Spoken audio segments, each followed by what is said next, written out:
కన్నయ్య, సిరిసిరి మువ్వల చిన్ని కన్నయ్య నువ్వా? మామ, యశోదమాత పుత్రుణ్ణి నేను కాదంటం లేదు, కానీ దాంతో పాటు నేను దేవకి మాత పుత్రుని కూడా. మేనల్లుడా, దేవకి పుత్రుడని అంటే అర్థం ఏంటో తెలుసా నీకు?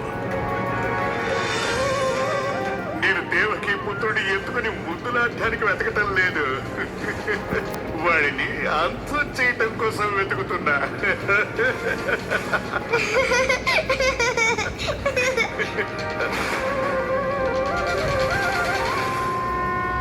నువ్వెందుకు నవ్వుతున్నావు? నవ్వొచ్చే విషయమే మామ. ఆకాశవాణి చెప్పిన ప్రకారం నువ్వు నన్ను కాదు, నేను నిన్ను అంతం చేస్తాను. ఎందుకంటే నేనే దేవకి మాత అష్టమ పుత్రుణ్ణి.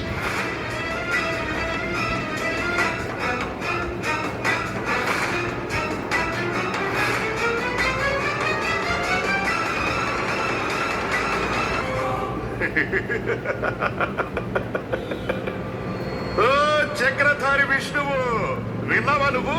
వీడు స్వయంగా దేవకి అష్టమ పుత్రుడని ఒప్పుకున్నాడు.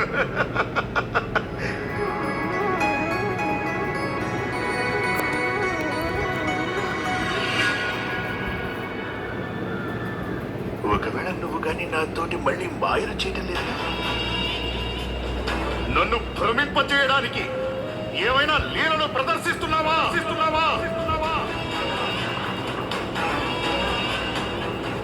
కంసు మామ, ఇది నారాయణుడు నేను కాదు. ఈ సత్యాన్ని మీ అసురులే చెప్పారు. దేవకి మాత అష్టమ పుత్రుణ్ణి నేనే అని. నా అసురుడా? ఆ కంసు మామ, ఆ అసురులే. ఎవరినైతే నువ్వు గోకులం పంపించావు దేవకి మాత అష్టమ పుత్రుణ్ణి వెతకడం కోసం. అర్థం అవ్వలేదా? నేను అర్థం చేయనా? రా కంసు మామ, నేను నీకు వివరంగా చెప్తాను.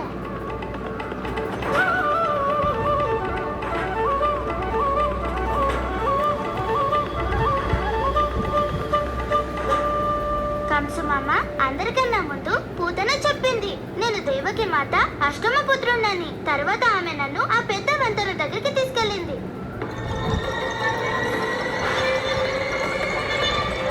నేను ఆమెకి ఎంతగానో చెప్పాను నేను దేవకి మాత పుత్రుణ్ణి కాదని, కానీ ఆమె తన మాట మీద స్థిరంగా ఉంది.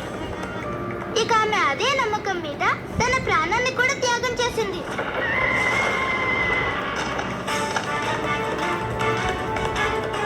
ఆ కంసమామ, పూతన తర్వాత నువ్వు ఎవరినైతే పంపించావో శ్రీధరుడు, ఉత్కచుడు అందరూ అదే చెప్పారు, నేను దేవకి మాత అష్టమ పుత్రుణ్ణని. మీకు ఎవరో చెప్పలేదా మామ? నేనైతే మర్చిపోయాను మామ. అసలు విషయం ఏంటంటే మీ అసలు మీ దగ్గరికి చేరకుండానే అందరూ ఇక్కడే చచ్చిపోయారు. సిరిమువ్వల చిన్ని కృష్ణయ్య, నేను ముందుగానే ఊహించాను నీలో ఏదో విశేషం ఉందని, కానీ ఇంత విశేషం ఉందని నేను ఊహించలేకపోయా.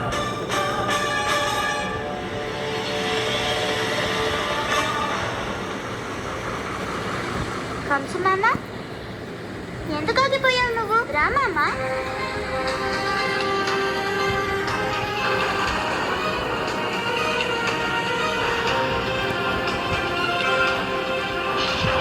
ఒకవేళ పూతన, శ్రీధరుడు, ఉత్కచుడు మరియు బకాసురుడిది ఒకే అభిప్రాయం అయి ఉంటే దేవకి పుత్రుడివి నువ్వేనని, అది నిజమైనా కాకపోయినా సరే నీకు జీవించే హక్కు లేదు కృష్ణయ్య.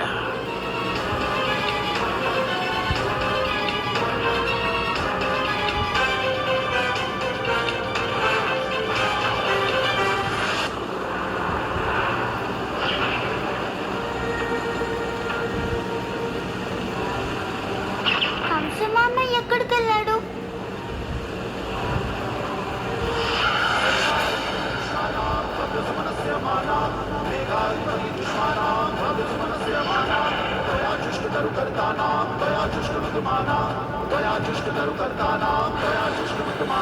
ఇదంతా భ్రమ. అసలు ఎక్కడికి వచ్చాను నేను?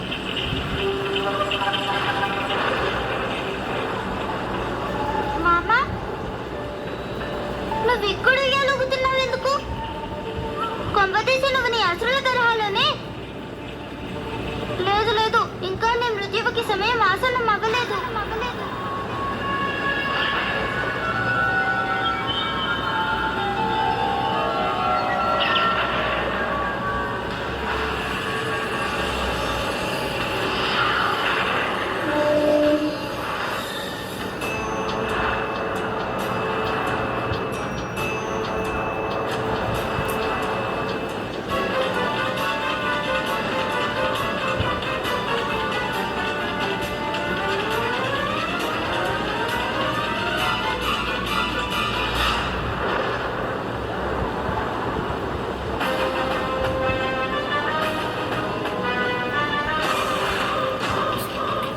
ఇది ఆ మాయల మారి విష్ణువు మాయా లేక ఈ బాలకుడి శక్తి?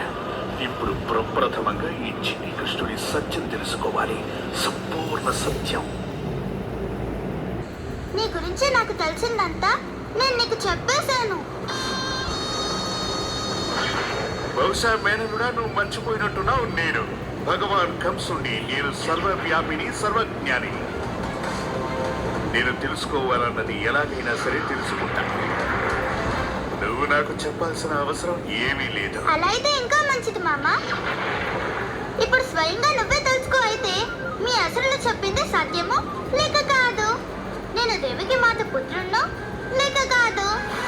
నేను నీకు నా గురించి సత్యం తెలుసుకోవడానికి అనుమతిస్తున్నాను.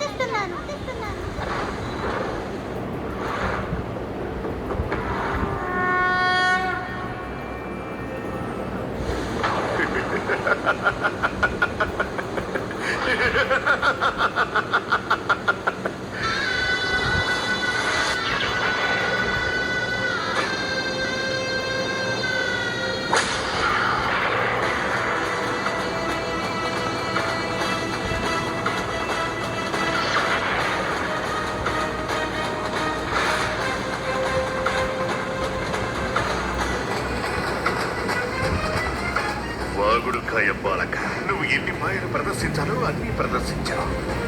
ఇప్పుడు నేను నిన్ను నా లోకానికి తీసుకువెళతా, కంసలోకానికి. అక్కడ ఎవరి మాయలు లీలలు పని చెయ్యవు. అలాగే అక్కడ ఎవరు తమ సత్యాన్ని నా నుంచి దాచి ఉంచలేరు. చివరికి ఆ మాయావి విష్ణు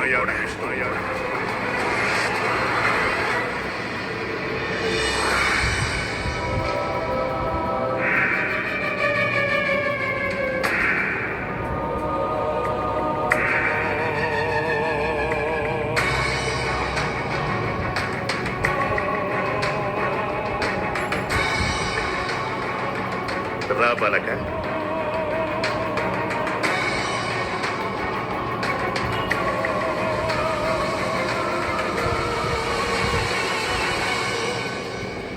కంసు మామ, ఇక్కడికి ఎందుకు తీసుకొచ్చావు? ఒకవేళ ఇలా అయితే కాదుగా, మీ రాక్షసులందరూ ఇక్కడే ఉంటారా ఏంటి? కంసు మామ, అలా అయితే నువ్వు చాలా తప్పు చేస్తున్నావు. ఒకవేళ మీ రాక్షసులందరూ ఒకేసారి చంపబెడితేనో?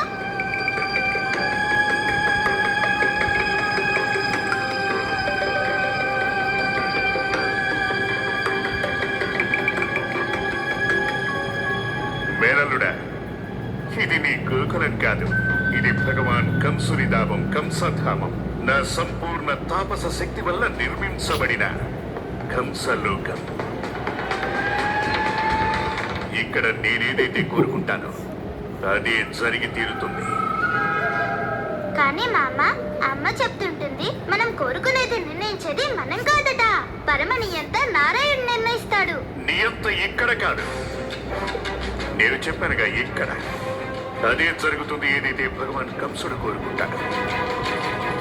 ఇప్పుడు నేను కోరుకుంటున్నాను నువ్వు సత్యం చెప్పాలి అని. ఎవరు నువ్వు? ఏమిటి నీ సత్యం? నారాయణ నారాయణ ప్రభు.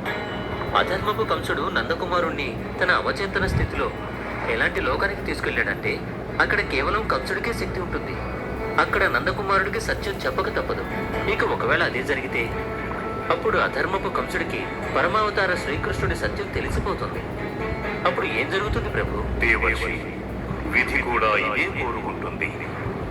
కంసుడికి అసలు సత్యం తెలియాలని కృష్ణుడు అనేక సందర్భాల్లో కంసుడికి సత్యం తెలియజేయడానికి ప్రయత్నం చేశాడు. కానీ కంసుడు దాన్ని వినటానికి ఇష్టపడలేదు. కానీ ఈసారి మూర్ఖపు కంసుడు స్వయముగా కృష్ణుడిని తన అవచేతన లోకానికి తీసుకుని వెళుతున్నాడు. అక్కడ చెప్పబడిన ఏ సత్యమునైనా ఎలాగూ అతడు నమ్మకుండా ఉండలేడు, అలాగే దాన్ని అతడు వినకుండానూ ఉండలేడు. దేవర్షి, నారాయణ నారాయణ అంటే దీని అర్థం ఇదేగా ప్రభు.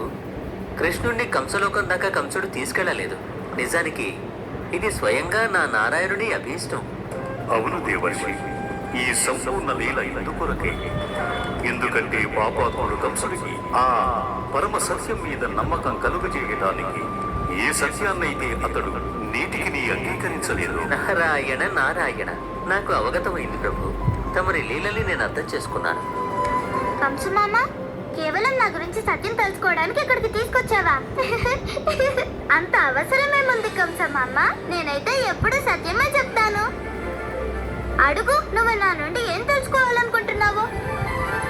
మాయలమారి బాలక, నిజం చెప్పు. ఎవరి వినుపు? యశోదా నందులకు సాధారణ కొడుకువా లేక అసాధారణ బాలుడివా? ఎవరి గురించి అయితే ఆకాశవాణి చెప్పిందో వాడివి నువ్వేనా? ఎవరినైతే వసుదేవుడు అష్టమి నాడు రాత్రి మధుర నుంచి గురుకులానికి తీసుకువెళ్ళాడు అది నువ్వేనా? ఆ మాయావి విష్ణువు అంశవి దేవకి వసుదేవుడు జన్మనిచ్చింది నీకేనా? ఇన్ని ప్రశ్నలా? అది ఒకేసారి. కానీ నువ్వేం దిగులు పడక కంస మామ, నేను ఈ ప్రశ్నలన్నిటికీ సమాధానాలు చెప్తాను. చిన్ని కన్నయ్య, ఇప్పుడు నువ్వు తప్పించుకోలేవు నిజం చెప్పకుండా. ఇప్పుడు నువ్వు నిజం చెప్పి తీరాల్సిందే, ఎందుకంటే నువ్వు కంసలోకంలో ఉన్నావు. భగవాన్ కంసుని అధీనంలో ఉన్నావు. నువ్వు చెప్పు, ఎవరు నువ్వు? కంసు మామ, ఇప్పుడు నువ్వు సత్యం తెలుసుకోవాలనుకుంటున్నావా? అయితే విను. నీ అనుమానం పూర్తిగా యథార్థమే. ఆకాశవాణి చెప్పిన ఆ బాలుణ్ణి నేనే. మహారాజు వసుదేవులు నన్నే మధుర నుంచి గోకులంకి తీసుకొచ్చారు. ఇక నేనే దేవకి మాత అష్టమ పుత్రుణ్ణి. కానీ మామ, నేను కేవలం ఇదే కాదు, నేను యశోద మాత కూడా పుత్రుణ్ణే. అలాగే మహారాజు వసుదేవుడికి ఇంకా నందరాజుకి కొడుకును కూడా. ఇదేం సత్యం బాలక? కంసు మామ, ధైర్యంగా ఉండండి. ఇప్పుడు నేను ఇంకా నీకు నా సత్యం చెప్పడం ఆరంభించానంతే. నీకు తెలీదు, నేను సంపూర్ణ సృష్టికి పుత్రుణ్ణి, అలాగే సంపూర్ణ సృష్టికి పాలకుని కూడా.